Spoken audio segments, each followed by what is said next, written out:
चलो आज करते हैं क्लास 11th का चैप्टर फर्स्ट सेट। ठीक है, इसका ब्रीफली एक्सप्लेन करते हैं इसको। ठीक है, सबसे पहले देखेंगे हम सेट क्या होता है। ठीक है, सबसे पहले क्या सीखना आपने, सेट क्या चीज़ है। तो सेट है क्या चीज़, कलेक्शन है। ये क्या है, ये कलेक्शन। किस टाइप का कलेक्शन, वेल डिफाइंड। किस टाइप का कलेक्शन है, वेल डिफाइंड। वेल डिफाइंड का मतलब है जिसको हम अच्छे से क्या कर सके, डिफाइन कर सके। ठीक है, उनका अपन ने क्या लेना है, कलेक्शन लेना है। और कलेक्शन में क्या आएंगे, ऑब्जेक्ट आएंगे। कोई मैथ में पढ़ रहे हैं तो क्या आएगा, एलिमेंट आएंगे। ठीक है, तो इसका क्या बनी इसकी definition, it is the well defined collection of object या एलिमेंट। उसे क्या बोलेंगे हम, सेट बोलेंगे। क्लियर चीज अभी। जैसे मैंने कहा था बुक्स का सेट, क्लास 11th की बोल दिया तो 11th की लेके आएंगे उसके अंदर, 12th की है तो 12th की लेके आएंगे। ठीक है, यदि मैं कह दूं मोस्ट बेस्ट बुक या सबसे बेस्ट बुक बताओ, वो हमें नहीं पता, वो कोई भी हो सकती है। ठीक है, तो वो क्या नहीं होगा, फिर सेट नहीं होगा। मतलब जहां पे भी उसकी प्रॉपर्टी दे रखी होगी, मतलब विशेषता आपको दे रखी है, तो वो सेट नहीं होगा। ठीक है, बेस्ट है, बेटर है, गुड है, इंटेलिजेंट है, मोस्ट इंटेलिजेंट, ये चीजें क्या नहीं होगी, कभी भी सेट नहीं होगी। क्लियर चीज भी। जिसमें मैंने कहा मोस्ट डेंजरस एनिमल बताओ, तो उसका हमें नहीं पता कौन सा हो सकता है। ठीक है, वो सबके लिए अलग रहेगा, बता सकते हो चीज अभी। तो ये क्या रहेगा, आपका सेट रहेगा। क्लियर है। अब इस सेट के क्या है, रिप्रेजेंटेशन। क्या सीखना आपने, इसकी रिप्रेजेंटेशन। ठीक है, मतलब इसको रिप्रेजेंट किस किस तरीके से कर सकते हैं। ठीक है, जैसे मैंने बोल दिया नेचुरल नंबर का सेट लिखो, तुम पहली चीज तो ऐसे लिख सकते हो उसको, सेट का ही निशान रहेगा। जैसे मैंने कह दिया x, x is a natural number, ये चीज लिख सकते हो पहली चीज। दूसरा तुम सिंपल नंबर भी लिख सकते हो, 1 2 3 4, ये चलते रहेंगे, ये भी लिख सकते हो। दोनों टाइप से लिख सकते हैं। इसका मतलब सेट को हम दो टाइप से रिप्रेजेंट कर सकते हैं। फर्स्ट, जहां से हम इसको बढ़ा रहे हैं, इसका वो रूल है उसका, तो इसको रूल मेथड भी बोलते हैं या सेट बुलेटर फॉर्म भी बोलते हैं। कौन सा मेथड इसको बोलेंगे, रूल मेथड या सेट बुलेटर फॉर्म। ठीक है, मतलब जहां से सेट बनेगा। क्लियर चीज अभी यहां तक। दूसरा आता है आपके पास ये, जिसमें नंबर हमने लिखे हैं, इसको बोलते हैं टेबुलर फॉर्म। ठीक है, टेबुलर फॉर्म हो सकता है या रोस्टर फॉर्म। ठीक है, ये दो फॉर्म रहेगी ये वाली। चलिए चीजें दोनों, हमें सेट की रिप्रेजेंटेशन पता चल गई। अब आते हैं सेट के टाइप कितने होते हैं। क्या है, सेट के टाइप। तो यहां करते हैं हम type of set, type of set. पहली चीज क्या है, या तो उसके अंदर एलिमेंट हो सकते हैं या एलिमेंट नहीं हो सकते, ये पॉसिबिलिटी है। तो इसका मतलब यदि उसके पास एलिमेंट ही नहीं है तो एम्प्टी सेट हो सकता है। ठीक, जिसको नल सेट भी बोलते हैं और इसी को जीरो सेट भी बोलते हैं। ठीक है, बस जिसके अंदर कुछ भी ना हो, वो भी हो सकता है। किसी के अंदर क्या हो सकता है, एलिमेंट हो सकते हैं, तो उसे क्या बोलेंगे हम, नॉन एम्प्टी। नॉन एम्प्टी, ठीक है, जिसके पास क्या है, कोई ना कोई एलिमेंट होगा। याद है, क्लियर। अब हमने बोल दिया उसके पास एलिमेंट है, तो वो एलिमेंट क्या पता हम काउंट कर सके या ना कर सके, वो भी हो सकता है। तो इसका मतलब वो फाइनाइट हो सकता है या इनफाइनाइट हो सकता है। तो इसके फिर टाइप बन गए हमारे नॉन एम्प्टी के, या तो फाइनाइट सेट रहेगा या क्या रहेगा, इनफाइनाइट सेट रहेगा। चलिए दोनों चीज भाई, चलिए दोनों। या तो क्या होगा, उसके एलिमेंट को हम काउंट कर सकते हैं या उसको काउंट नहीं कर सकते। जिसको काउंट कर सकते हैं हम तो फाइनाइट सेट, और नहीं कर सकते इनफाइनाइट सेट। चलिए चीज अभी, जैसे तुम जितने नंबर पढ़ते हो, इनफाइनाइट सेट ही होता है वो। नेचुरल नंबर है, हम नहीं काउंट कर सकते आगे कहाँ तक जाएगा ये। होल नंबर है, नहीं कर सकते। रैशनल है, नहीं कर सकते। तो क्या रहेंगे, सारे इनफाइनाइट सेट। ठीक है, फाइनाइट सेट, जैसे मैंने बोल दिया क्लास का एक सेट है, तो क्लास में फाइनाइट नंबर बच्चे ही होंगे जितने भी है। ठीक है, जैसे बुक्स का सेट बना दिया, कोई नंबर बोल दिया मैंने, नेचुरल नंबर है 100 से छोटा है, तो क्या होगा, वो सारे फाइनाइट सेट में आएंगे। Clear, finite infinite. अब क्या पता फाइनाइट में भी टाइप बन जाते हैं। क्या पता उसके पास एक ही एलिमेंट हो या एक से थोड़ी ज्यादा हो। यदि सिंगल एक एलिमेंट है उसे बोल देंगे सिंगलटन सेट। ठीक है, क्या बोलेंगे उसे? Singleton set. जिसके पास सिर्फ एक एलिमेंट होगा वो क्या होगा? Singleton set. और अदरवाइज तो आपके पास क्या है, जितने भी उसमें एलिमेंट होंगे उसके अकॉर्डिंग फाइनाइट में ही बोलते हैं वैसे इसको। ठीक है, वो फाइनाइट सेट के सिंपल में बनते हैं। एक टाइप इसमें अलग से निकल जाता है सिंगलटन सेट का, बता सकते हो। जैसे मैंने कह दिया एक डाइस को मैंने थ्रो किया है, इवन प्राइम नंबर चाहिए हमें, उसका सेट बनाओ, क्या बनेगा? Even prime number. पहली बात तो हमें प्राइम नंबर का पता होना चाहिए। प्राइम नंबर क्या होता है? जिसके सिर्फ दो फैक्टर हो, एक तो वन और एक इट सेल्फ। ठीक है, कौन कौन से होंगे? वन या इट सेल्फ, वो प्राइम नंबर होते हैं। इवन चाहिए तो इवन डाइस में कौन कौन होते हैं? एक तो टू होता है, एक फोर होता है, एक सिक्स होता है। बट फोर और सिक्स के तो अदर फैक्टर भी होते हैं। तो फिर प्राइम फैक्टर वाला कौन बचा? सिर्फ इवन टू बचा हमारे पास। तो टू क्या रहेगा हमारे पास? एक एलिमेंट आया ना सिर्फ, तो ये क्या होगा हमारा? सिंगलटन सेट होगा। क्लियर यहां तक ये चीज अभी? सिंगलटन क्लियर, जिसके अंदर सिर्फ एक एलिमेंट होगा। जो हमने यहां पे पढ़ा था नल सेट या जीरो सेट, इसमें क्या आता है आपका? फाइव। क्या आएगा? फाइव, जिसके अंदर कोई भी एलिमेंट नहीं होता। दूसरी बात, इसके ऊपर कभी भी सेट का निशान नहीं लगाना। क्या नहीं लगाना? Not set symbol. इसके ऊपर सेट का सिंबल यूज नहीं करना। चलिए चीज अभी मतलब क्या है, जब ये फाइव बनाओगे इसका मतलब मैं कह रहा हूं इस फाइव को बना के, ये नहीं कह रहा मैं, ये मत लगाना। ठीक है, फाइव हमेशा अकेला लिखा जाएगा। चलिए ये चीज दोनों में, या इसी नल सेट को हम लिख सकते हैं सिंपल ये ब्रैकेट लगा के, अंदर कुछ भी ना लिखो। क्लियर? वो भी मतलब किसका है? नल सेट का ही है। क्लियर? जिसमें मैंने डाइस को ही थ्रो कर दिया, बोल दिया सेवन बताओ कितनी बार आएगा, या सिक्स से बड़ा बताओ, तो आएगा नहीं कोई इसमें। या मैंने बोल दिया थ्री और फोर के बीच में कोई नेचुरल नंबर बताओ, नहीं आ सकता। तो ये सारे कैसे हो गए? एम्प्टी सेट या नल सेट। क्लियर चीज अभी? बताओ यहां तक कोई डाउट? अब देखिए क्या सीखा हमने, सिर्फ सेट क्या होता है? कलेक्शन होगा ये, वेल डिफाइंड कलेक्शन, किसका? या तो ऑब्जेक्ट का या एलिमेंट का, वो सेट होगा। ठीक है, फिर सेट को रिप्रेजेंट भी करना होता है। तो रिप्रेजेंट करने के दो मेथड हमारे पास है, या तो रूल या टेबुलर। ठीक है, रूल मेथड में क्या है, उस चीज को आपको थ्योरेटिकल लिखना पड़ेगा। ठीक है, जैसे मैंने कहा था नेचुरल नंबर बताओ, तो नेचुरल नंबर लिख दे इसमें। ऐसे इसका मतलब होता है सेट ऑफ। ठीक है, सेट ऑफ, यहाँ पे एक्स बोल दिया, फिर जो ये दो डॉट है इसका मतलब होता है सच दैट। ठीक है, क्या रहेगा इसका? Such that. फिर उस एक्स की प्रॉपर्टी बताई जाएगी। एक्स क्या है? एक नेचुरल नंबर। क्लियर चीज अभी? इसका मतलब क्या बना? अब set of X such that x is a natural number. Even बोल देते थे इवन नेचुरल नंबर, बता सकते हो चीज अभी? क्लियर है भैया तक?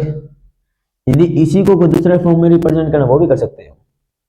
इसी में कैसे लिख सकते थे हम इसी को, इसी चीज को यहां लिख रहे हम, देखो set of X such that X belong to ये भी लिख सकते थे हम।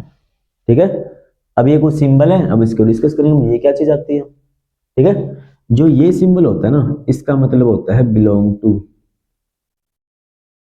ठीक है, मतलब जो भी एक्स आएंगे वो सारे किससे बिलोंग करेंगे? नेचुरल नंबर से। इसका सारे के सारे क्या आएंगे? नेचुरल नंबर ही आएंगे। क्लियर है यहां तक? दूसरी चीज सेट के बारे में भी, टाइप हमने डिस्कस कर लिया इसका। टाइप में क्या क्या पढ़ा हमने? एम्प्टी सेट, नल सेट या जीरो सेट, एक ही का नाम है, या हो सकता है नॉन एम्प्टी सेट। एम्प्टी में जिसमें कुछ भी ना हो, या तो ऐसे लिख सकते हैं या ये फाइव से लिख सकते हैं। ठीक है, दूसरी चीज फाइनाइट में या तो सिंगलटन रहेगा या काउंटेबल, जो भी आपके एलिमेंट है वो ले सकते हैं। इनफाइनाइट में जिसके काउंट ही नहीं कर सकते हम। ठीक है, तो इसके क्या होते हैं? जो एलिमेंट है ना, नोट काउंट, उनको हम क्या नहीं कर सकते? काउंट नहीं कर सकते, गिन नहीं सकते हम। जैसे एग्जांपल में लिखोगे रियल नंबर है, नेचुरल नंबर है, ठीक है, रेशनल नंबर है, जो भी तुम पढ़ते हो अभी, इंटीजर है, एटीसी, ये सारे इसमें आ जाएंगे। बता सकते हो ये चीज अभी? क्लियर है ये चीज? अब आते हैं सेट के बाद सब इसकी सम ऑपरेशन। ठीक है, इस पे कुछ ऑपरेशन लगाते हैं हम। सेट में क्या क्या चीज हम कर सकते हैं? फर्स्ट, इंटरसेक्शन कर सकते हैं। सेकंड, यूनियन कर सकते हैं। थर्ड, इनका डिफरेंस ले सकते हैं। ठीक है, ये तीन चीज हम करेंगे, या तो इंटरसेक्शन, या यूनियन, या इनका डिफरेंस। इंटरसेक्शन में क्या होता है, इसके अंदर जो भी एलिमेंट कॉमन है ना, कॉमन एलिमेंट सिर्फ वो लिखने हैं। ठीक है, कोई भी दो सेट दे रखे हो, उनमें जो कॉमन आएगा वो क्या होगा, उसका इंटरसेक्शन होगा। यूनियन में क्या होगा, ऑल एलिमेंट। ठीक है, जितने भी एलिमेंट हैं, दोनों सेट या तीनों सेट जितने भी दे रखे हैं, ठीक है, all element of all set जो भी आपको गिवन है। नोट रिपीट, रिपीट नहीं करना। ठीक है, मान ले दो एक सेट में, दो दूसरे में भी है, तो ऐसा नहीं कि दो को दो बार लिखोगे, एक ही बार लिखा जाएगा। ठीक है, डिफरेंस में क्या करोगे, जैसे मैंने कह दिया ए में से बी घटाओ, इसका मतलब इसमें बी के एलिमेंट नहीं लिखने। ठीक है, ओनली किसके लिखने हैं, ओनली ए के। ए के भी सिर्फ वो जो बी में ना हो। ठीक है, इसका मतलब क्या करेंगे, यहां से हम ए में से जो कॉमन था ना इसका, उसको हटा देंगे हम। ठीक है, जो दोनों में कॉमन थे उनको छोड़ देंगे। क्लियर तीनों चीज। अब इन तीनों करते हैं एग्जाम्पल से एक से। ठीक है, जैसे मैंने क्या है, एक सेट ले लिया ए, जैसे मान लो 1 2 3 4 5 6, मान लिया हमने ये एलिमेंट ले लिया। कोई बी सेट ले लिया, इसे मान लो मैं 2 3 5, मतलब प्राइम नंबर हमने ले लिया। ठीक है, अब इन दोनों का पहले करते हैं हम इंटरसेक्शन। तो जब ए का इंटरसेक्शन बी से लोगे तो कॉमन देख लो कौन से दोनों में, कॉमन कौन है, 2 भी है, 3 भी है, 5 भी है, 2 3 एंड 5। क्लियर, आगे इंटरसेक्शन दो। Next union, A union B, union में सारे लेने हैं, तो क्या क्या आएगा, 1 भी आएगा, 2 भी आएगा, 3 भी, 4 भी, 5 भी और 6 भी। क्लियर चीज, अभी दोनों में से किसी भी एक में हो कोई दिक्कत नहीं है, वो आ जाएगा। क्लियर। थर्ड चीज हमने क्या लेना है, इसका डिफरेंस। मान लो ए में से बी को माइनस करता हूं, इसका बी के एलिमेंट छोड़ दो, तो बी में क्या था 2 3 5, तो इसका ना 2 3 5 तो नहीं आएगा, उसके अलावा जो बच गए वो देखो। ए के पास 1 है, 3 नहीं आएगा ना, 4 आएगा, 5 भी नहीं आएगा, तो 6 आएगा। क्लियर चीज। अभी यदि इसी के अंदर मैं बोल देता बी माइनस ए बताओ, ठीक है, बी में से ए घटाना, इसका ए के तो आएंगे ही नहीं। ठीक है, और बी में कोई एक्स्ट्रा है नहीं, इसका कुछ भी नहीं आएगा इसका, फिर तो क्या आएगा इसका 5, नल सेट या एम्प्टी सेट या 5। क्लियर दोनों में। यहां से में एक चीज पता चल गई कि ए माइनस बी और बी माइनस ए क्या नहीं होते, सेम नहीं होते। चलिए यहां तक ये चीज। अभी यहां तो कोई प्रॉब्लम, तो ये आपके पास क्या था, एग्जाम्पल से हमने गैस को करके देखा। क्लियर। अब जो ये आपका एक सिंबल आया था उसको डिस्कस करते हैं, बिलोंग टू को, ये आपकी सेट की कुछ ऑपरेशन थी। अब आता है बिलोंग टू, ये वाला, इसका मतलब होता है बिलोंग टू। ठीक है, और दूसरा हमारे पास ये वाला निशान, नॉट बिलोंग टू।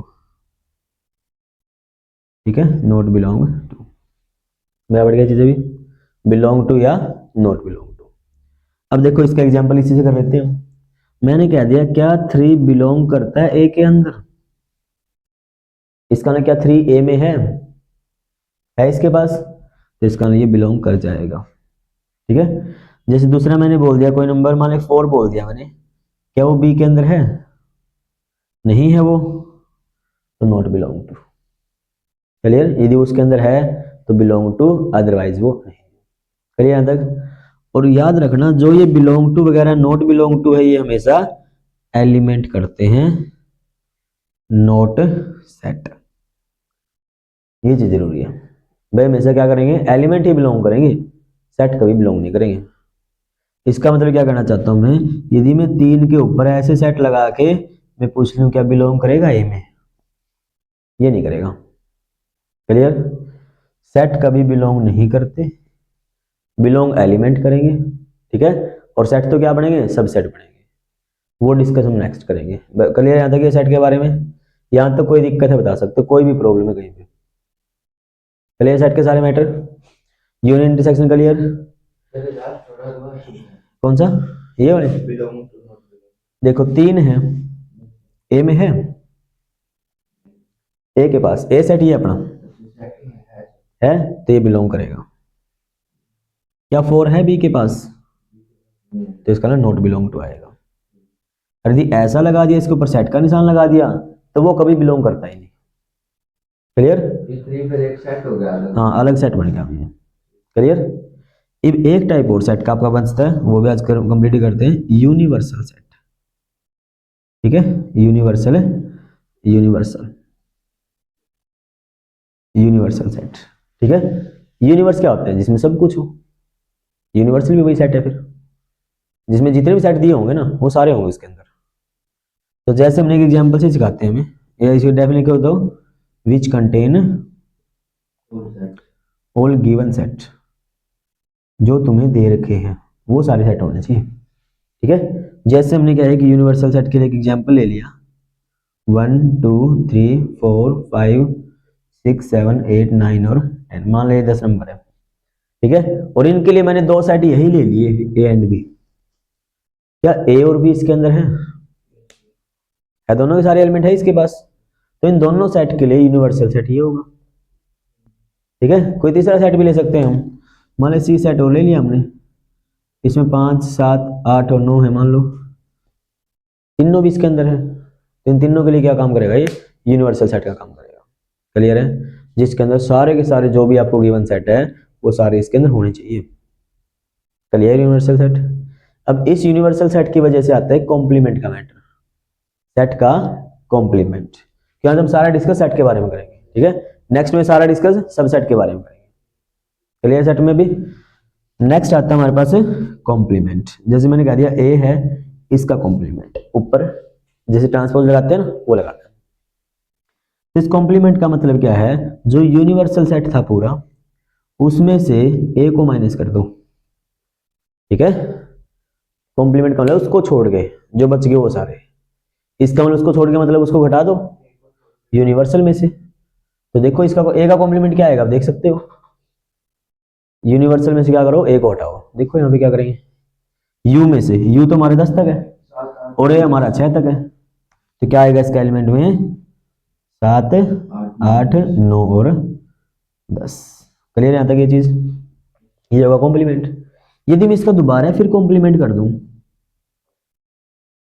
अब क्या होगा, मान ले ए का कॉम्प्लीमेंट आ गया हमारे पास, अब इसी ए का मैं कॉम्प्लीमेंट दोबारा करना चाहूं तो यहां कर देते हैं इसको भी, ए कॉम्प्लीमेंट का कॉम्प्लीमेंट। ए कॉम्प्लीमेंट में क्या आए थे, 7 8 9 10 आए थे, इनको छोड़ दो अब, तो वापस क्या आए, 1 से 6 तक। और वो तो क्या था हमारा, ए सेट ही तो था। इसका मतलब किसी भी सेट का जब डबल कॉम्प्लीमेंट करोगे तो वही सेट आ जाता है। यहां तक क्लियर चीजें भी, क्लियर यहां तक। अब इसी टाइप से मैं बी का कॉम्प्लीमेंट चाहूँ, यहाँ से एक नियम हो रहा है अभी, मान लो बी का कॉम्प्लीमेंट चाहूँ तो बी के कॉम्प्लीमेंट में क्या आएगा, देखो बी में हमारा क्या है 2 3 5 है, तो बी के कॉम्प्लीमेंट क्या आएगा, 1 भी आएगा, 2 3 नहीं आएगा, 4 आएगा, 5 वहाँ है तो 6 आएगा, 7 8 9 और 10, ये आ गया हमारे पास, आ गया तक। अब हमने ए यूनियन बी निकाला था ना, अब यहां से निकालो A complement intersection B complement.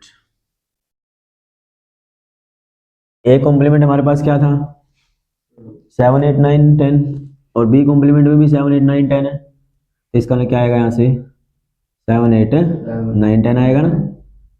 यहाँ से एक रूल और बताएंगे आपको, क्लियर है तक। यदि मैं ए यूनियन बी का कॉम्प्लीमेंट करूं फिर देखो क्या आएगा, यही आएगा क्या, देखो ए यूनियन बी क्या था हमारा, 1 से 6 तक था, तो उसको छोड़ के क्या बचा यहाँ पे भी। ठीक है, तो यहाँ से क्या क्लियर होगा हमारे कि ये दोनों चीजें आपस में क्या होती है, इक्वल होती है। इसका मतलब यदि ए यूनियन बी का कॉम्प्लीमेंट करना है तो इक्वल होता है वो A complement intersection B complement, इसी को बोला जाता है डी मॉर्गन लॉ। ठीक है, यही होता है आपका डी मॉर्गन लॉ। क्लियर है? यहाँ तक क्लियर।